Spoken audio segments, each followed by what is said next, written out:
أعوذ بالله السميع العليم من الشيطان الرجيم. بسم الله الرحمن الرحيم وبه نستعين. اللهم يا ميسر كل عسير ويا من لا يحتاج إلا العسير فإن تسهيل العسير عليك يسير. سهل علينا بفضلك وكرمك يا ميسر. ربنا زدنا علما وفهما وتمم لنا بالخير يا الله ويا رب العالمين. معلومة جناب او ادرساه بستاية كتابة ملا جامي خدا تعالى الدوام ويجي بك النصيب يا مش خدا هي تدي اسمه ده ما دل على معنى في نفسه غير مقترن بأحد الأزمنة الثلاثة. مولو قلنا مقترن بيكج أزمنة ثلاثة غير مقترن وري قالك غير مقترن بأحد الأزمنة الثلاثة دفردا مثلا انك اسمه فعل هنا اسمه فعل دقاتك ايوا انا اسمه فعل مثلا تنبي سه بمعنى اسكت هيهات بمعنى بعده وريه عفايف معنى فعلين ايفانا اقتران كم بالزمان انها ان اظن انها هنك مثلا وك افعال ناقصه افعال مقاربه وسائله ليش ورد من افعال منسلخه الزمان نه ايوه انا جي زمان دوان داتنه كان كاد امثال واندا تدي زمان تنه انا نه هذا تجريد كرنج زماني الجورافيا غير مقترنين تي الجورا ظاهر قالتي اسمه فعل تكفني افعال مسلخه زمان جبني دري تمام كلمه او ادوها اساسيه ده راستي احتراز كي دي هي مثلا فعل مضارع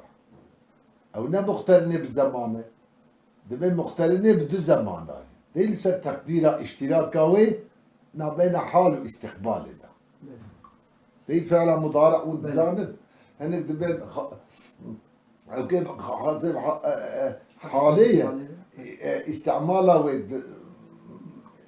المستقبل ده مجازي هنك دبين جبو استقبالي استعمالها حاليا ده مجازي هن مش دمج الفاظ مشتركه يعني مشتركه ما بين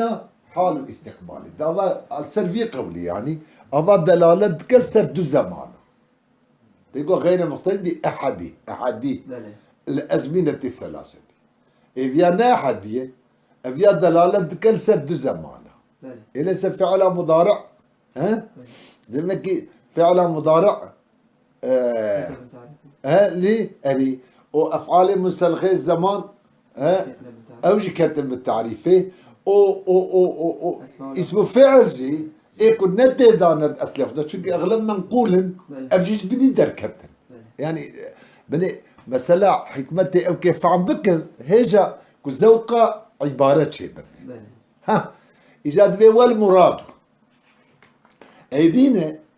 يعني دبش قبيلة اذا ذكر الشيء مطلقة يراد به الفرد الكامل أبيا أغلب كتاب النحوي دا جواري آيرية تدي قرم بيشي بقوت أنا فيها مرادك هات أغلب دفع إرادتك إراد يعني اعتراض دفع احترازك مرادود كردها هاتها أغلب وريه بلكي جانا شبو بيانا معنى مراده لأغلب دفع إرادتك يعني دفع احترازتك او احترازي بيشي قلت ديما انا قلت مثلا اسمه فعلا افعال مسلخي الزمان فعل مضارع تي من قوت باعتراض ببيشيقو بله اجا اني جواب دده بله جواب دده كي جا داخل جوانا كي جا نداخل بله قوى المراد بعدم الاقتران مراد بعدم اقترانا يعني الاقتران نقول او الفلام السر يودش فيش مضاف اليه مراد بعدم اقترانا معنى مستقل هيك معنى اسميه ان يكون بحسب الوضع الاول لذلك ببه لقورا وضع اول من سنة اول بسكن معنى وضع اول شيء يعني غير مسبوق كما مر تفسير كما غير مسبوق هذا فيقا بمسري ديجا تدي مرادو اني وكما قلت دمك دفعه ارادك ايراد جي دخولها هنك جوانا وخروجها هنك جوانا ايك حقيوان دخول بو دركتن ايك هنك حقيوان خروج بو كتن بني اجا اني وها جواب مراد بعدم اقتراني يعني اقترانا معنى مستقل الافلام السائل الاقتراني يودش فيش مضاف اليه اشاره بالمعنى مستقل يعني اذا ذكر الشيء مطلقا يراد به الفرد الكامل الفرد الكامل دفردا هركل الجوراور مقام دقشت به ان يكون بحسب الوضع الاولي لجورا وضع اول بكالب لجورا وضع اول ده مراد وضع اول دفي اي الوضع الغير المسبوقي عبد الغفور وردش اي الوضع غير المسبوقي يعني ده هر تفسيرك كده وبزعم الا نكتاكي هي تيدا كنت بي الغير المسبوقي وري بري اول بقى دي اول دخوازه ثاني وضع ثاني ثالث اجابك يعني وانا دخوازه نه ها اجا اول بمعنى ده غير مسبوق شما چونكي هر وضع تدي تدا تكرار هر اسم هر وضع تدا تكرار نابه وضع اول وثاني تدا تنه هن كان يك وضع تدا تشيبوكي هذه قربة ايه اول بالنسبة بال شما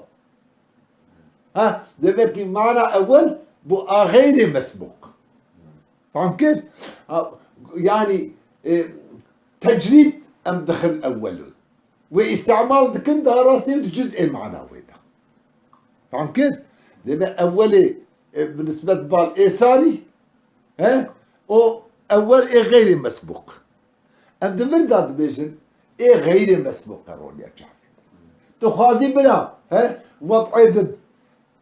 تدي دو هبن تدخازي بنا تنبن كان ايكو تعددا وضعي تدا تشيبو به اوجي كتن بري ايك وضعك تنبه اوجي كتن بري نظام تشيد به تشيد نابه مش تبه نكر ان شاء الله هذا رول يا جعفر لما هو المراد بعدم الاقتران أي المراد بعدم اقتران المعنى المستقل أن يكون ذلك العدم بحسب الوضع الأولي أي الوضع الغير المسبوق سواء كان ذلك الوضع وضع اسم أو فعل أو مركب بشتك وربه فدخل فيه يزيد ويشكر على ميلي فدخل فيه يزيد ويشكر على ميلي ايه افانا إلك الدفا هذا علمية ذاتين استعمال كده ايه كتب بدي شكل لأن معناهما علمية غير مقترن بأحد الأزمنة الثلاثة ليه؟ معناه وانا علمي يزيد يشكر ناضي عربة بدي همو أولا أنا مقترن بأحد الأزمنة الثلاثة في الفهم عنها دو وقت فهمها يعني بفهمها معناه جلفزك موضوع جرا بحسب الوضع الأولي نقولها وضع أول وذلك وضع الفعل أول وضع فعلي أما تدي غير مسبوق ده علميته ده راسته بري وضعته ده شنبوكي ها على بيته.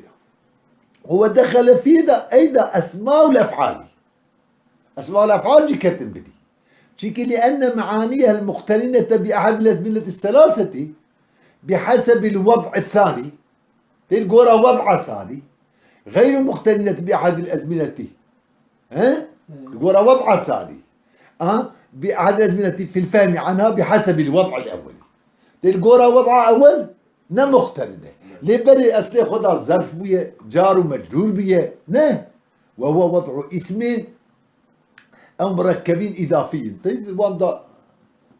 مثلا قال لك أنا اسم فعل هذا مركب وريه وهناك جاء اسم هناك كان أو جار أو مجرور كما سيظهر. وخرج عنه الأفعال المنسلخة عن الزمان. أفعال منسلخة الزمان دركتن هيك بقوا غير مسبوق شكل لأن معانيها وهي منسلخة عن الزمان مقترنة بأحد الأزمنة الثلاث بحسب الوضع الأول. تلقوها وضع أول مقترنة بريكو زي إخباري التاني أم نقل بكنباء إنشاء ما أنا معنا وين إنشاء نورا كلمة بري إخباري نورمال بك فعل وفاعل ومفعول شوال أو جواره إجا كوار نغوتانا هنكي تشتك لازم بوتيكتانا بني تعريفها اسميش بردر كتن هنكي لازم بوتيكتانا بني جبني دركتان كتن بني ايكو لازم بكتانا بردر كتن يعني ان شاء الله تجيبوا الوضع الغير المسبوق يعني ان اول مستعمل في جزء ان الاول في لفظ اول مستعمل في جزء معناه فإن مدخوله المطابقية السابق غير المسبوق. هي معنوية مطابقية أبا سابق مسبوق. وإنما فسره بذلك وإذ لا يلزم في كل اسم تعدد الوضع يوقف قادر ما إفادك تعدد الوضع وسبق أحد الوضعين على الآخر إن كان أول وضعك ثلاثة داي هذه إجا في رد بين تجديد الجزء معناه هذا هاتية استعمال كلمة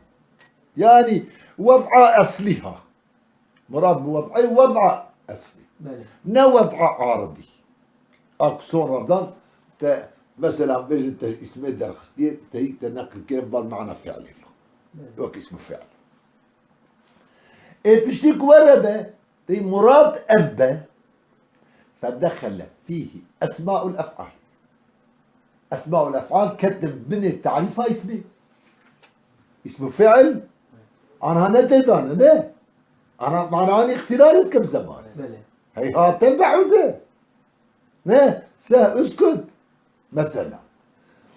شكل لأن جميعها تمام أسماء الأفعال إما منقول عن المصادر الأصلية يا منقول هاتنا نقل كلمة مصدري أصلي يعني أصلي وضع مصدر بيه أصلي وان مصدر بيه تجور نقل كريه ببال اسمه فعل تيبا ديجا بشكل منقولة يعني مصدري أصلي من سواء كان النقل فيه صريحا شو النقلة تيدا نقلاج مصدري صريح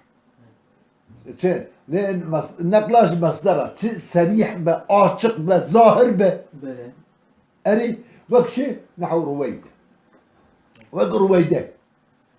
ما صريحة البردان قبلي نقل فإنه قد يستعمل مصدرا أيضا جانا بمصدر تيني تيتا استعمال كرن لأنها شاب اسمه فعل تيتا استعمال كرن بمصدر تيني تيتا استعمال كرن ليه؟ تقول رويدة زيدان اسمه فعل رويدة زيدان اسمه فعل عليكم السلام فمهل الكافرين أمهلهم رويدة فمهل الكافرين أمهلهم رويدة تمام أباد فرداجي بمصدر تيني هاتي استعمال كده وليه فإنه قد يستعمل مصدرا فمهل الكافرين أمهلهم رويدا مثلا أيضا شواكو تدي نب مصدر تني استعمال كرن برويدا زيدا يعني شاد عوامل دا وخون تقول أي أمهله ها لا تبديك أو غير صريح شو نقل صريحين به شو نقل غير صريحين به أري كلمة يعني بتشكي خفات ذهبه نه يجي محتاج بل انك استعمالها زينه وقت شيء او غير زينه هيهاته او هيهاته فانه وان لم يستعمل مصدرا اجد شندي بمصدر تيني نهات باستعمال كل هيهاته تجارة كلام عرب ده مساعدة كلية بكتاب اللغات داجي تدي كم مصدر تيني باستعمال كرن تشكي ورا التني كلام عرب ده أوجد به وإن لم يستعمل مصدرا إلا أنه على وزن قوقات هيهاته لوزن قوقات لوزن قوقات أري كلمة القوقات شيء مصدري قوقا صفته القوقات جي مصدري قوقا يعني حاله كوني ويجي مصدر قوقا مصدر لقوقا يعني ومصدر قوقا لقوقا يقوقي قوقية نورة قوقية قوقاتا في قوقية شوية متحرك مع كلمة القلب مليف نه دبا قوقاتا قوقاتا شنو ان شاء الله قوقات تدريج بابي دحرجاش ياش بابي سلقاه اوضه ولا بلد قوقا نه فعل يفعل الوزن فعل يفعل وسلقى يسلقي ها ياش بابي دحرجه تدي نتيجه ده تسوي بابي سكنه ده في قوقا دحرجه مثلا وري ويا تقول هنكي اشكال هي تدي يعرف فعل فعل عن فعل اول لام فعل اول عن فعل ولام فعل ثاني تديك اول دي قوقيه كا واويه كايائيه دور ذا مسألة اشكال دور تاي انا سمر بجه باب سلقه يسلق اجا قوقات شيء قال لي برادرة قوقات دنجي قارا قارا قاقا قاقا امريشكي صوتا مريشكي تيكو اجا بخصوص وقت هيكاد كه تقدر تي اجا بياسه دا فولتا دا وجه ها تقدر قا قا قا قا علم جوي نهم الدقيرة بدين قوقا ده همزة قلال مشتكي انا مسألة تقول ده دبك واوي برجي لو ما هنك عالم تدي كنت باب الدحرجة جاي ذي السلقة ده معناه يكون فعل فعل عن فعل وانا شيء فعل فعل عن فعل اول عن فعل عن الفعل الثاني يكفي وزن باب الدحرجة ده بيبي وين كنا يكفي تيجي يكون مناسب كي جاي تفرد اي مناسب سلقة مسألة تفرد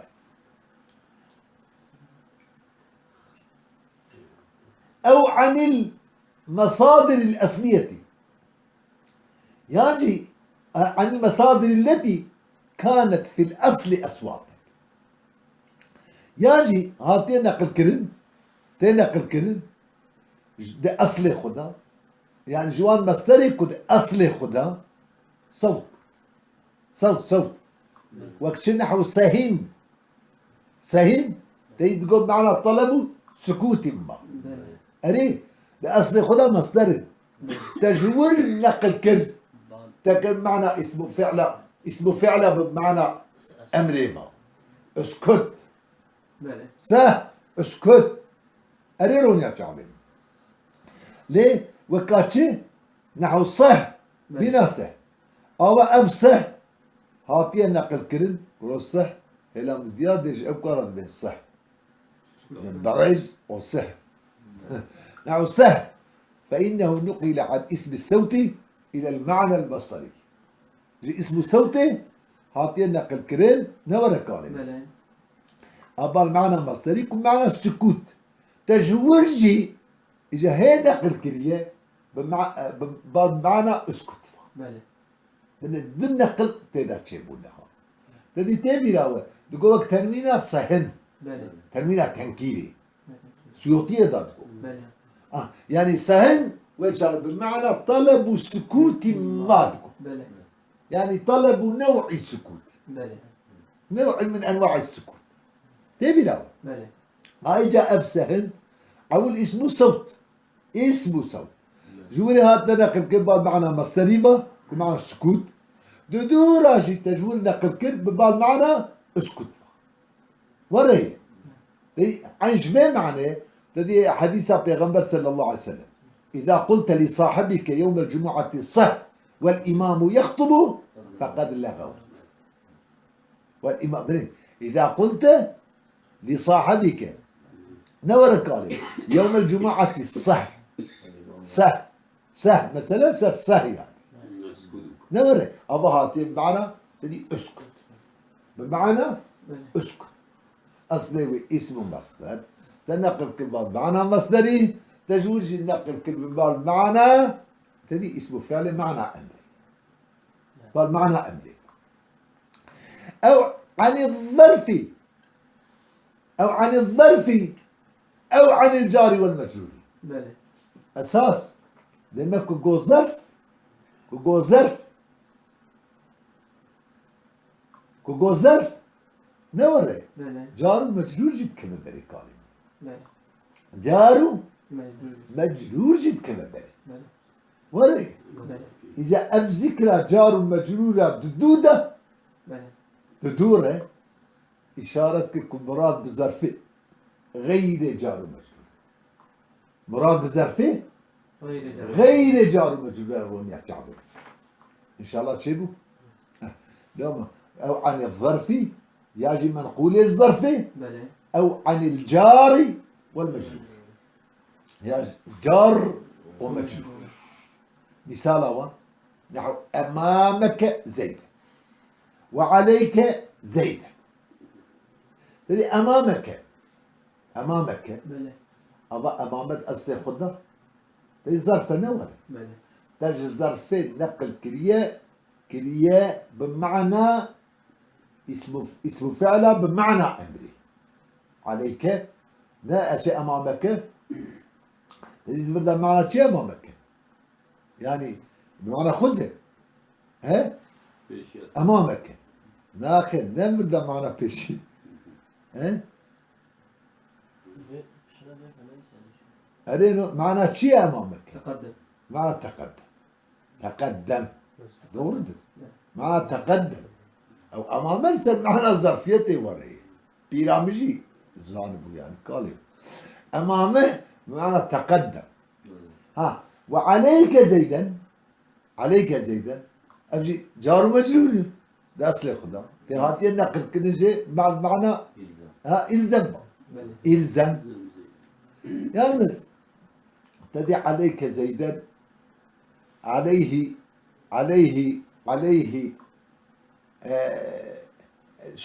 استعمال بيان أزويج تفرد بيان بكم استعمال عليك اسم فعل أغلب بكافة خطابي جانا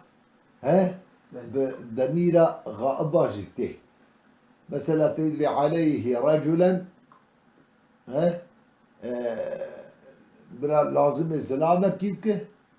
ها غير من بله غيرني سوايا شكي ورد عرب استعمال الكلمة غير من بلا لازم السلامة كيف لبلي جارة بحرف جر تستعمل هاي غريب أول عليه رجلا دي سيوتي دا جيكيها تقول ليلزم رجلا بله أري بله وعليك زيدا مثلا دي بدأ صورتنا لبني عليك قابك متعدي جاب حرفين عليك بالحركة غير السكون تجاوب الشرمونية دانتفار أساس مشكلة بمعنى فعلا متعدية وتبع عليك بالحركة تبي حرفات جرت بروبلم أبا إجا شو جوابه بيجي تبي يا شاذة استعمالها بحرفات جرة يجد وردة تضمين هي تضمين ها يعني تدي إشراب كلمة معنى كلمة أخرى هذا قد جمع المعاني أبا الجمع النحوي يجي تقدير حال تناسب الحرف دو إشراب الكلمتين إلو تقدير حال تناسب الحرف يعني معنى مثلا تمسك بمعنى فعلك أو فعل متعدد بحرف الجر وفهم كيف؟ من يبين قاعدة مهم بو جواب شيء يا ونبي شاذة ينجي ضمن خدام معنى فعلك دقري أو فعل متعدد بحرف الجر مثلا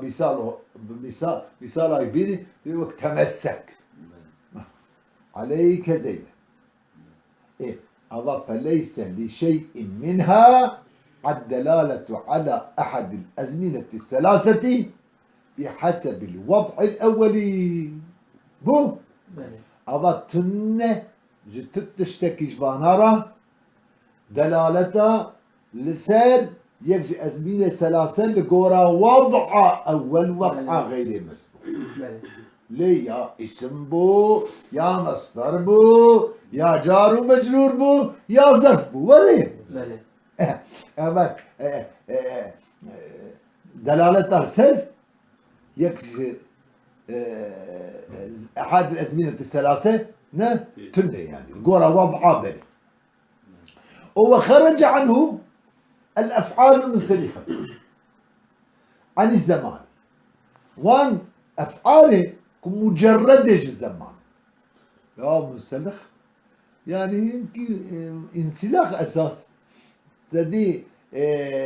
جيكنا ترمي بس يعني حيوان هاي أساس سلخ أول أري إجا دولا معنا خالي كرن فالا كرن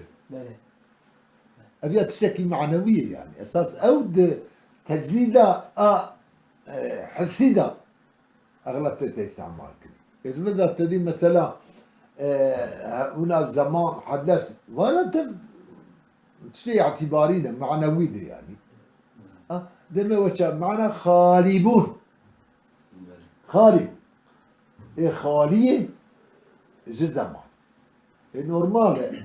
مجرد الزمان ليه بري هبو دواندا فأنا جي درخست إن شاء الله تشيبوا عن الأفعال المنسلخة عن الزمان نحو عسى وكاد عسى وكاد تدي لاقتران معناهما بحسب الأصل الوضعي بو تجيبوا اقتران كمعنى معنى بيكش أزمنارة بقورة أصلي وضعي أصلي وضعي طيب معنا بيه زمان تدا نمر حدا نايم لحدا كنها مصدق عليه مقارنة بيتا زمان نايم لحدا تجوان زمان عوضتي نوكات دربي يضربوا تدي ترابي بالزمان زمان بكي جزء كيش معناه نولونه قال هو خرج عنه المضارع المضارع ايش بدل كتب مضارع شكي شو ما دركت فإنه مضارع على تقدير اشتراكه بين الحال والاستقبال سر تقديره تي ورد بيه سر تقديره وقت شيء لما قلت تدي هنا يجيبوا حاله استعماله ود استقباله ده مجازه يجيبوا استقباله استعماله ود حاله ده مجازه اجا ابيا لسر تقديره مشترك بونا و دنا بين حال واستقباله ده لسر وي تقديري سر قولي وان علماء السنوية تقديره يدل على زمانين معينين من الأزمنة الثلاثة. الدراسة دو زمان معين كده من الأزمنة الثلاثة. تجي غير مقترب بأحد الأزمنة الثلاثة. في دلالة كسر دو زمانا جاء أزمنة الثلاثة. إذا سأجيش بدل كده إحاليله فيدل على واحد معين أيضا في ضمنه هما demek çava derasler zamanat ki delalet ise yek juvane muayyen hal ya istikbal eyda çok derasler zamanat ki ama fi ضمنهما dizki her du zamanat ya yek delalet ise tiştabık dizki delalet da serva hal derasler yek evanji nake derasler yek evanji kebrane aziz. Tamam. Devirda müşkile neydi? Delaletina لسر الدويا دلالتها لسر يكيجي هي. إذا أبكر لا يقدحوا أري أبياجي كالمن وك جواب سؤالك مقدر.